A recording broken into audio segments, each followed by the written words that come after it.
familia me cortó por ir a la universidad y no trabajar en la fábrica familiar, pero ahora me ex. La última vez que mi padre me habló fue para decirme que, para él, yo ya no existía. No gritó. No lloró. Me lo dijo con esa calma quirúrgica que solo tienen las personas cuando ya tomaron una decisión irreversible. Si cruzas esa puerta con esos papeles de la universidad, no vuelvas. Aquí no necesitamos soñadores. En ese momento no entendí que no solo me estaba echando de la casa, me estaba borrando de la familia. Durante años, todos supieron exactamente cuál sería mi vida. Terminar la secundaria, entrar a la fábrica familiar, empezar desde abajo, aprender el oficio, y algún día ganarme el apellido. Así había sido con mi abuelo, con mis tíos, con mis primos mayores. La fábrica no era solo un trabajo, era una identidad. Un edificio gris al borde de la ciudad donde el ruido de las máquinas marcaba el ritmo de nuestras vidas. Yo era el único que quería algo distinto. No porque odiara la fábrica. De hecho, pasé veranos enteros ahí. Sabía usar las máquinas, conocía los turnos, el olor a aceite quemado que se te quedaba en la ropa. Pero también sabía leer estados financieros, me interesaban los números, los sistemas, la optimización. Cuando me aceptaron en la universidad, con una beca parcial, sentí que por primera vez tenía una puerta abierta que no llevaba siempre al mismo pasillo. Pensé que, con el tiempo, lo entenderían. Me equivoqué. La cena donde lo anuncié fue silenciosa. Mi madre no me miró a los ojos. Mis tíos hicieron bromas incómodas. Mi primo mayor se rió y dijo que volvería en 6 meses, cansado de jugar al universitario. Nadie me felicitó. Nadie preguntó qué iba a estudiar. Solo mi abuela me apretó la mano debajo de la mesa. 2 semanas después, cuando hice la maleta, mi padre se quedó en la sala. No me ayudó. No me detuvo. Solo me lanzó la frase que todavía escucho en la cabeza cuando todo se queda en silencio. Si te vas, no vuelvas a pedirnos nada. Y cumplió. Los primeros meses fueron brutales. Vivía en un cuarto diminuto, compartido con un desconocido que trabajaba de noche. Comía mal. Dormía poco. Estudiaba con una presión constante en el pecho porque sabía que no tenía red. Si fallaba, no había casa a la que volver, ni mesa familiar, ni fábrica esperándome con los brazos abiertos. Intenté llamar a mi madre. No contestó. Le escribí mensajes. Vistos. Nada más. Mientras tanto, desde lejos, seguía escuchando cosas. Un primo me dijo que mi padre había dicho en voz alta, delante de todos los empleados, que yo era un desagradecido. Que había renegado de la familia. Que no quería que nadie me mencionara en la fábrica. Y funcionó. Desaparecí. A mitad del primer año, estuve a punto de dejarlo todo. No porque no pudiera con las clases, sino porque el aislamiento pesa más que el cansancio. Ver a otros estudiantes volver a casa los fines de semana, recibir apoyo, llamadas, paquetes. Yo tenía silencio. Lo que me mantuvo fue una mezcla rara de orgullo y miedo. Orgullo de no querer darles la razón. Miedo de que, si regresaba, nunca me perdonaría. Conseguí un trabajo de medio tiempo en la biblioteca. Luego una pasantía mal pagada. Aprendí a moverme solo. A no contarle mis logros a nadie porque no había nadie a quien contárselos. Mientras tanto, la fábrica seguía siendo el centro de la familia. Cumpleaños, navidades, todo giraba alrededor de ella. Yo no estaba invitado. Literalmente. Dejaron de incluirme en el grupo familiar. Mi número desapareció de los contactos importantes. Pasaron los años. Me gradué. Conseguí un trabajo decente. Nada espectacular, pero estable. Alquilé un departamento pequeño, pero mío. Empecé a construir una vida que no tenía nada que ver con el apellido que llevaba. Y entonces, cuando por fin sentí que había cerrado esa herida, recibí un mensaje de un número que no tenía guardado. Era corto. Directo. Frío. Tenemos que hablar. Es sobre la fábrica. Al principio pensé que era un error. O una broma cruel. Pero luego vi el nombre al final. Era mi padre. Y supe, de inmediato, que algo muy grave había pasado. No respondí ese mensaje durante horas. No porque no supiera qué decir, sino porque no sabía quién se suponía que debía contestar. El hijo que habían expulsado de la familia, o el adulto que había aprendido a sobrevivir sin ellos. Al final, fue algo más básico lo que me hizo escribir de vuelta, curiosidad mezclada con una vieja herida que nunca cerró del todo. Decime qué pasa, puse. Nada más. La respuesta llegó casi de inmediato. como si hubiera estado esperando con el teléfono en la mano. Venite mañana. Necesitamos verte en persona. Ese necesitamos me hizo ruido. Durante años no me había necesitado para nada. Ni para cumpleaños, ni para funerales, ni siquiera cuando mi abuela murió. Me enteré por un conocido, no por mi familia. Aún así, al día siguiente manejé hasta el pueblo. La fábrica seguía igual desde afuera, el mismo cartel oxidado, el mismo estacionamiento lleno de camionetas viejas, el mismo ruido metálico filtrándose por las paredes. Pero algo se sentía distinto. Más tenso. Como si el lugar estuviera conteniendo la respiración. Mi padre me estaba esperando en la oficina principal. No me abrazó. No me pidió perdón. Ni siquiera me preguntó cómo estaba. Fue directo al punto, como siempre. La empresa está en problemas. No la fábrica. La empresa. Eso ya me dijo mucho. Me explicó, de forma torpe y desordenada, que en los últimos 2 años habían empezado a perder contratos importantes. Costos altos, procesos antiguos, errores administrativos. Un competidor más chico, pero más moderno, les estaba comiendo el mercado. Intentaron pedir un préstamo grande para modernizarse, pero algo salió mal. Ahí apareció mi tío, el hermano de mi padre, con cara de pocos amigos. Él nunca me quiso. Para él, yo era el ejemplo de lo que pasaba cuando alguien se creía más.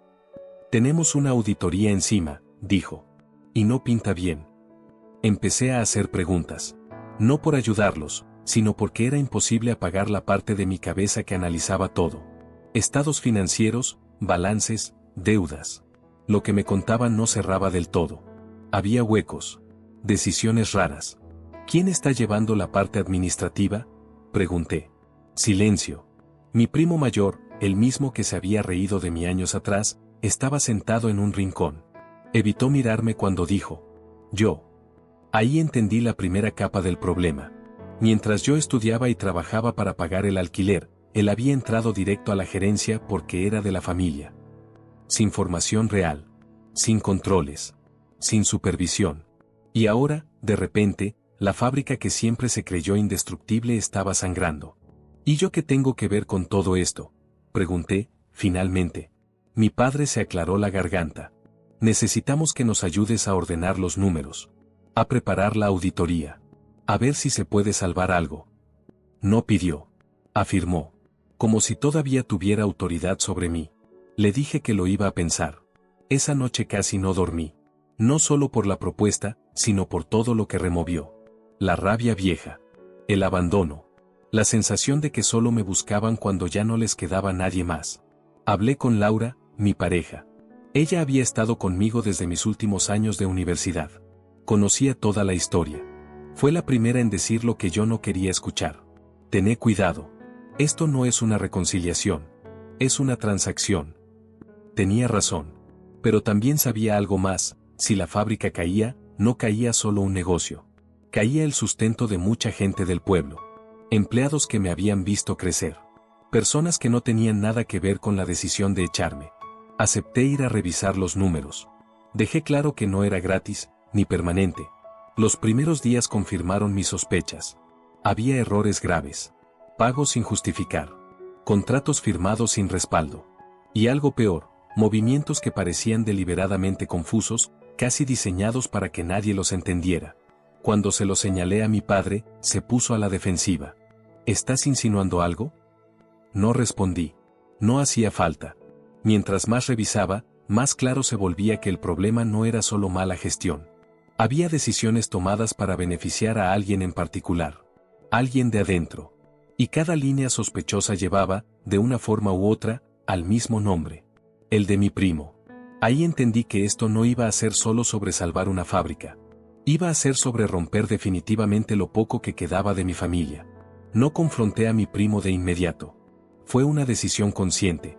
Parte de mí quería hacerlo explotar ahí mismo, mostrarle las cifras, obligarlo a mirarme a los ojos. Pero otra parte, la que había aprendido a sobrevivir solo, sabía que apresurarse era la forma más rápida de perder cualquier ventaja. Seguí revisando en silencio. Descubrí empresas proveedoras que solo existían en papel. Facturas infladas. Préstamos internos temporales que nunca regresaban. Todo estaba técnicamente firmado, aprobado, sellado. Nada parecía ilegal a simple vista. Era peor que eso, era un sistema diseñado para no levantar sospechas mientras drenaba lentamente la fábrica. Cuando por fin armé un esquema completo, entendí algo que me dejó frío. Esto no había empezado hace 2 años. Llevaba al menos 5. 5 años atrás yo todavía estaba en la universidad, cortado de la familia, convencido de que el problema era yo. Mientras tanto, alguien estaba usando la empresa como una caja personal. La primera persona a la que se lo mostré fue a mi madre. No la había visto sola desde que me fui. Nos sentamos en la cocina de la casa donde crecí. El mismo reloj viejo, la misma mesa gastada. Ella parecía más chica, más cansada. Le expliqué con calma lo que estaba pasando. No exageré. No acusé. Solo le mostré los números. Ella se quedó en silencio mucho tiempo. Tu padre no sabe todo esto, dijo al final. No sonaba como una defensa. Sonaba como una constatación. Ahí apareció la primera grieta real en la historia que me habían contado durante años. Mi padre no era el villano absoluto ni el jefe omnipotente. Era un hombre orgulloso que había delegado demasiado, convencido de que la sangre era garantía suficiente. Cuando mi padre se enteró, la discusión fue brutal. Gritos. Acusaciones cruzadas. Mi primo negó todo, lloró, culpó a la crisis, a los proveedores, a los bancos. Dijo que yo estaba exagerando, que quería vengarme, que siempre había querido verlos caer. Y entonces pasó algo que no esperaba. Mi tío se puso del lado de su hijo. No de forma abierta, pero sí suficiente para frenar cualquier acción concreta. No podemos denunciarlo ahora, decía. Primero salvemos la empresa. Traducido, no expongamos a la familia, aunque eso signifique ocultar la verdad. Ahí entendí la verdadera jerarquía. No era el apellido. No era la fábrica. Era el silencio.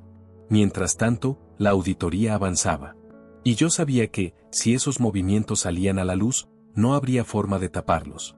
No solo perderían contratos. Podían enfrentar cargos legales. Empecé a sentir la presión de todos lados. Mi padre me pedía discreción. Mi madre me pedía paciencia. Mi primo me evitaba.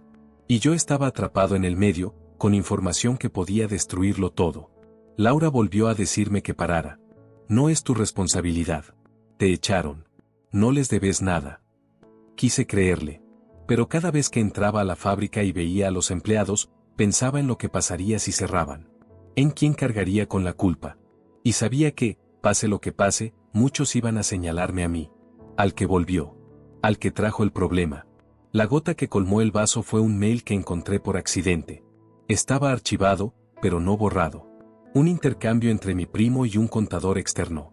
Hablaban explícitamente de ajustar números antes de la auditoría. De mover pérdidas. De ganar tiempo. Eso ya no era mala gestión. Era fraude. Guardé una copia. No le dije a nadie. Esa noche entendí que tenía 3 opciones. Mirar para otro lado y convertirme en cómplice. Denunciar y destruir la empresa, junto con mi familia. O encontrar una forma de exponer la verdad sin que todo explotara, aunque eso significara traicionar a alguien. Y por primera vez desde que me fui de casa, entendí que la decisión que tomara ahora iba a definir quién era de verdad. No el hijo que se fue. No el profesional que volvió. Sino la persona que estaba dispuesto a pagar el precio. Decidí hablar con mi primo antes de hacer cualquier otra cosa. No por compasión. Por necesidad.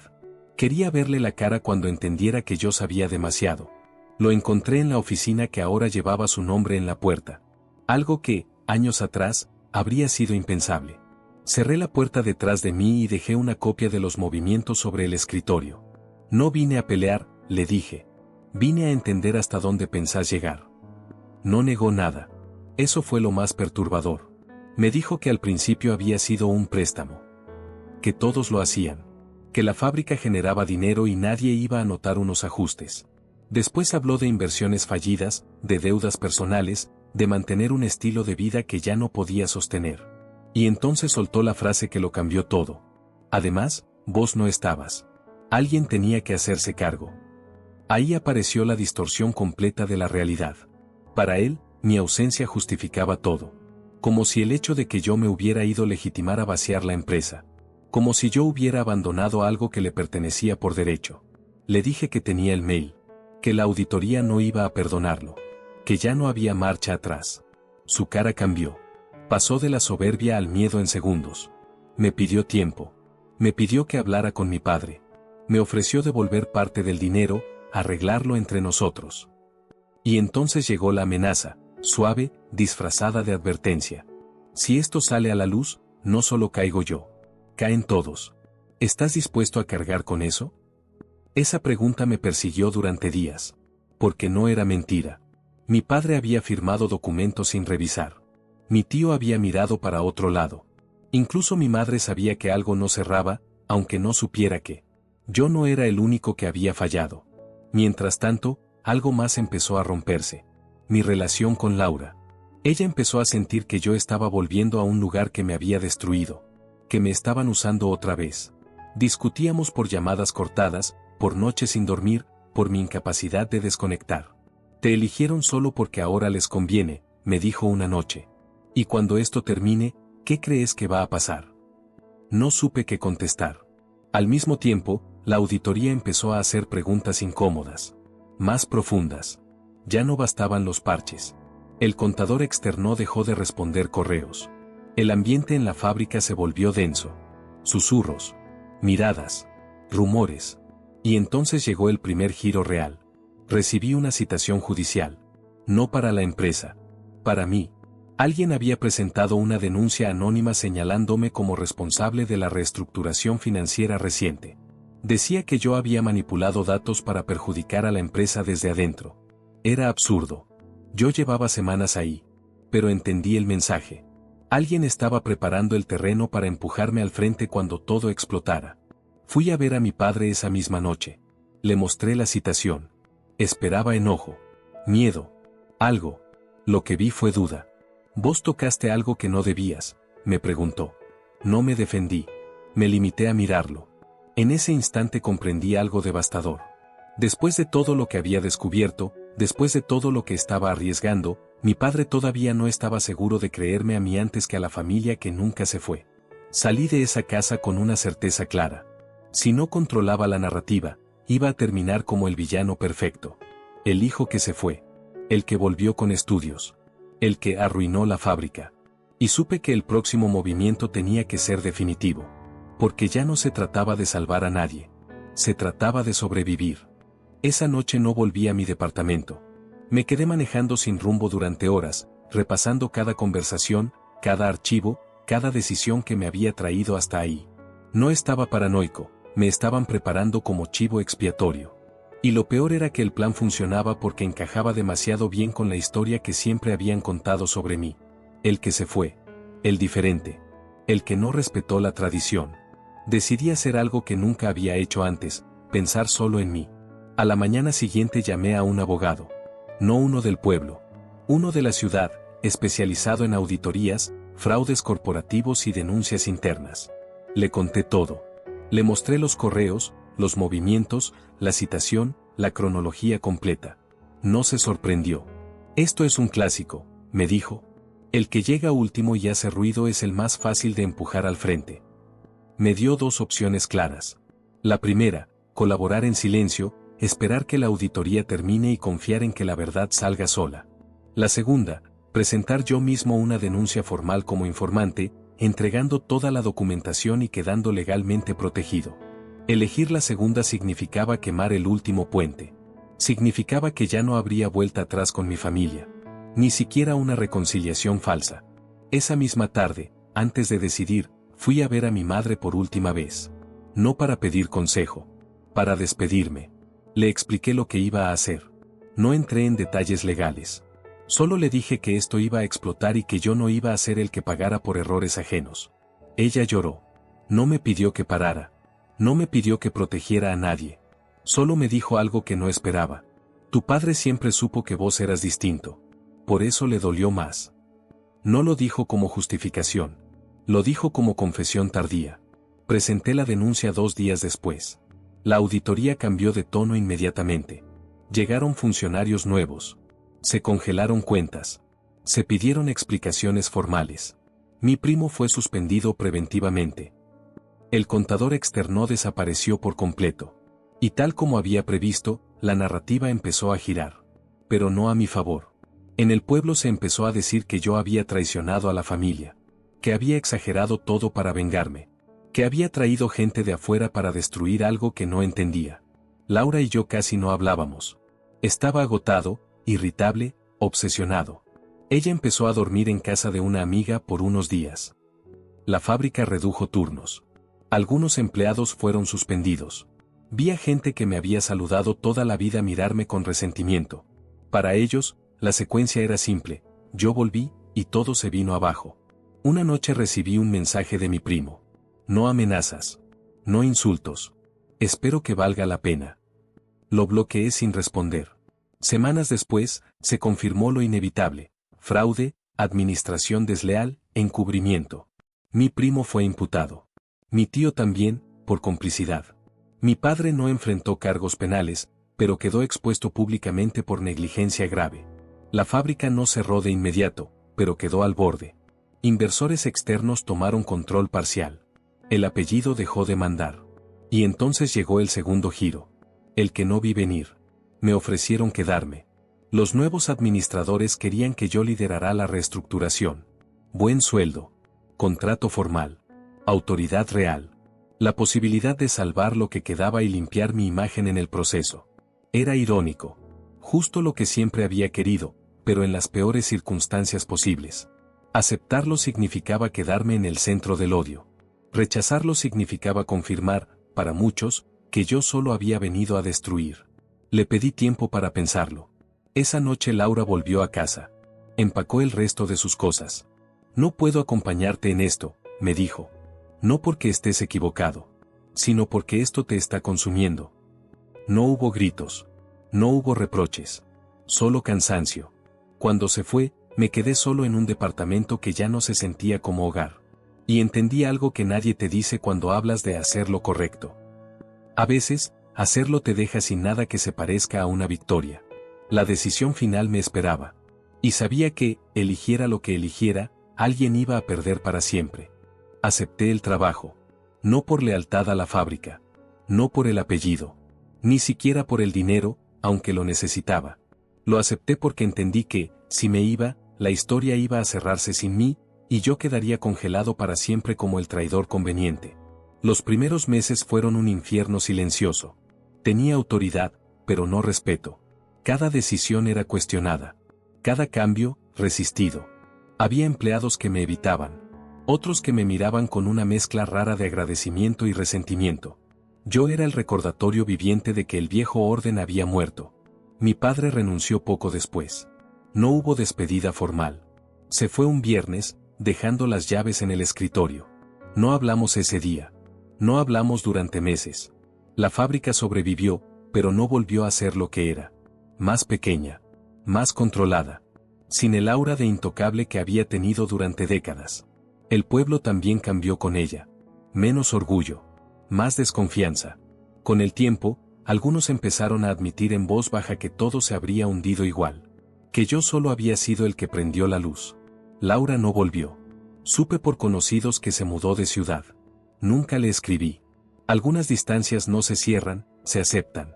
Un año después, me crucé con mi padre en el supermercado. Estaba más viejo. Más chico. Nos quedamos mirándonos unos segundos que parecieron eternos. Pensé que me iba a decir algo.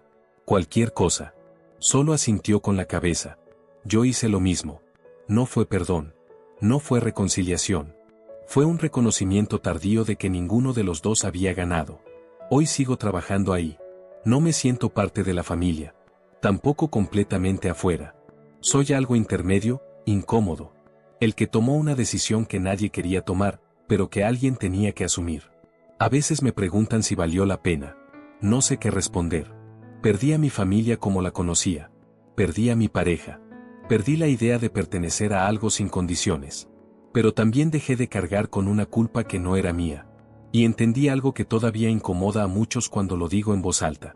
No todos los cortes duelen en el momento. Algunos recién arden cuando te das cuenta de que cicatrizaron.